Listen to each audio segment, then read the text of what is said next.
It's a Friday edition of Training Camp Live from the Star in Frisco, presented by American Airlines. Travel with confidence, the official airline of the Dallas Cowboys. I'm Kyle Yeomans alongside the great David Hellman as we break down Cowboys training camp. What is practice 11? It's kind of crazy that we're already 11 practices into training camp, at least of the portion that's the post-pre-training camp phase. So we're getting into the real hitting. We're getting into live action, and we get to see a bunch of that coming up here over the next couple of minutes, Dave. But as we go into practice 11, anything really stand out to you? This is the final practice before the blue and white scrimmage on Sunday.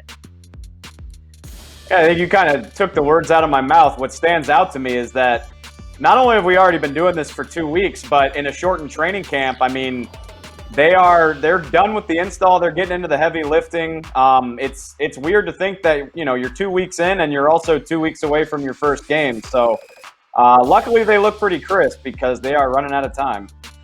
And there you see a couple guys that are going to shine in that blue and white scrimmage, the quarterbacks. And we talked about the quarterbacks early in Training Camp Live this summer. However, it's really kind of been quiet on the quarterback front, even though Clayton Thorson and Ben DiNucci continue to battle it out, Dave. Yeah, I don't think I'm more bummed out for anybody on this team than the two quarterbacks. Because honestly, the two young quarterbacks, I should say, because Clayton Thorson and Ben DiNucci, they both look pretty impressive. They've got live arms. They can absolutely sling the ball. They look good moving around in practice. I really wish we could see them in a preseason game because we all know it looks a lot less pretty when you get out there with the third stringers. But I've been impressed with what I've seen from those guys. I wish we could see a little bit more.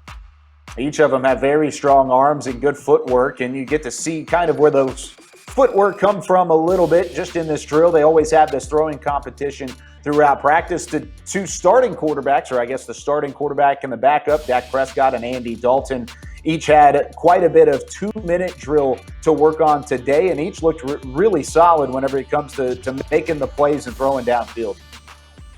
Maybe this is recency bias, but honestly, this might have been as sharp as the quarterbacks looked all camp. I thought Dak and Dalton both looked really, really good today. And some of that is getting to do, a hurry-up offense where you have tempo on your side. I think that helps you look successful against the defense, but they both looked really sharp today. They got to play behind a healthier offensive line this afternoon, that's part of it too. This morning. It's a lot easier to play whenever you have some starters, and there is the starting formation, at least with Joe Looney at center, going 1v1 with Dontari Poe, Connor Williams in the mix there as well. But what did you think about this offensive line today, standing up against the defensive line that has really kind of bullied them through camp? Yeah, well, I'm sure the offense probably feels like we finally got our guys back. We're watching the interior, but Lyle Collins and Tyron Smith were both back for part of practice today, kind of, making life a little bit more difficult on those edge rushers because they've had an easy time of it against the reserve guys. But it's we're, like I said, we're looking at the interior. It's fun to see Dontari Poe because we talk a lot about pass rushers. That's not really Poe's game. You see him here going against Joe Looney. I'm curious to see how they're going to deploy that with so many pass rushers having a space eater like that. And there's John V. Johnson making a grab on the far side. We got to see quite a bit of the young receivers today as they were really rotated throughout. We've seen plenty of Amari Cooper, Michael Gallup, and CeeDee Lamb through the first parts of training camp, but today we really got to see the run game as well with Ezekiel Elliott kind of getting stuffed that time by Joe Thomas. Great run fit from the young linebacker there. But we saw a lot of rotation today between young receivers and the run game really getting in the spotlight in practice number 11, Dave. Yeah, and that's kind of the name of the game here under Mike McCarthy. These guys are rotating all the time.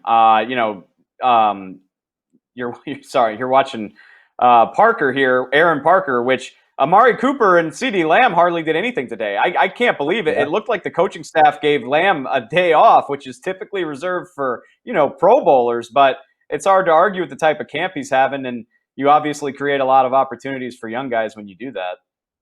Yeah, the undrafted Aaron Parker out of Rhode Island, a nice little comeback there, made the snag. Then you look at Cedric Wilson, who I thought had another fantastic practice.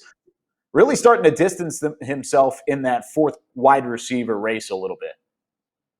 We don't know if they're going to keep 5 or 6 receivers, but it's hard to imagine that Cedric Wilson won't be one of them. the rapport that he has with Dak speaks for itself. We're going to get to another throw and catch that they had in a minute. They just have great chemistry. He obviously has special teams value as a punt returner. Like I said, it's hard to imagine he doesn't make this team. Well, and the defensive backs definitely got their fill today. There's Chris Westry up against Michael Gallup, and I thought this might have been one of the better PBUs that we saw today. We saw some from Trayvon Diggs. We saw this one from Westry, and I thought overall the DBs definitely had that battle back and forth against some of these young wideouts. But with this being against Michael Gallup, I was very impressed. It's actually the second day in a row that Westry's made a really nice play on the ball. And, people are very curious about him because of his build. He's 6'2.5", 6'3". He's a big guy. And, the first week at camp didn't have a whole lot to say. But like I said, this is back-to-back practices where he's getting opportunities and doing something with it. This might have been the play of the day from the offensive side. Sean McKeon, the undrafted tight end out of Michigan, sliding back to the football. And if we go all the way back to the start of this play, the throw from Clayton Thorson, 40 yards downfield on the run, off balance while bootlegging off into the right. I thought this was a good throw, put only where his receiver could catch it. Thank goodness McKeon was able to kind of veer in and make the snag on the slide. I'm not sure. Thorson might have the strongest arm of this entire group. Like, if they just went out and tried to see who could throw it the farthest, he might win. Hell of a throw. And that ain't against scrubs. That's Jalen Smith trailing in coverage. Sean had a touchdown later in this period, too. So, really, like we said, another guy that didn't do a lot through the first week, but had a really nice day today. And he's a guy coming out of the draft as a Wolverine. Wasn't touted for a receiver. He was mostly touted for his blocking ability in that Jim Harbaugh offense in Ann Arbor. But here's another play. Here we go. Over the middle. Not another play. The play. Look at this. Look at this rope. And for context, for anybody watching, this was with time expiring in the 2-minute drill. If this play doesn't score, then the offense loses the drill. I know, Chris Westry touched him, but that's obviously going to score every time. That's just a dime from Dak Prescott to Cedric Wilson. I got visibly excited when this happened. Yeah, and I love the adjustment that Wilson made. You see the visor, but he watched the ball all the way over his left shoulder. Usually that's going to be a right shoulder throw, but his adjustment right there to make that over the left shoulder and then bring it in really in stride. It shows, one, how good of a throw it was from Dak Prescott, and two, just kind of the next level play that we're seeing from Cedric Wilson that we hadn't already seen previously. CeeDee Lamb is going to eat in this offense based on what we've seen, but I think Cedric Wilson is option number 2 as your slot guy, when it's all said and done. Because, I could absolutely be wrong, but I expect him to be on this 53-man roster at the end of the day.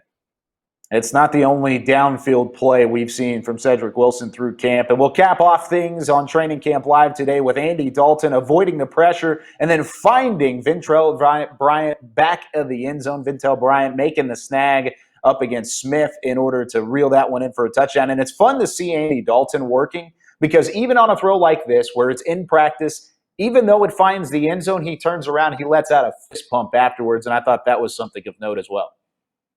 I think, and nice throw, nice catch by Ventrell Bryant. Shouts out my guy Neville Gallimore, because I think that's a sack in a live rep, which, again, Gallimore, don't want to say he's been bad, but, a slow start. There's a learning curve for a rookie, but it seems like he's coming on and making more plays as we go. And it's, as far as the receivers, we just gushed about Cedric Wilson. I don't envy these coaches having to figure out what to do at the back end of that depth chart. I'm serious, man. Cedric's having a great camp. Ventrell Bryant's doing really well. Noah Brown has come on. There's 3 or 4 really serious contenders for those jobs. And like I said, I don't envy the people that have to decide who gets them. We saw catches from John V. Johnson, Noah Brown. You also throw in Aaron Parker into that mix. There are some tough decisions to be made. Luckily, today was a day where you got to give Amari Cooper and CeeDee Lamb a little bit of rest and get to evaluate some of those guys. They did the same thing from the running game, and those decisions are coming up. But that's going to do it here for Training Camp Live. Thanks so much for tuning in with us. We'll be back again next week as we get ready for Cowboys opener here on September 13th, just a couple weeks away. For Dave Hellman, I'm Kyle Yeomans. That's Training Camp Live, presented by American Airlines.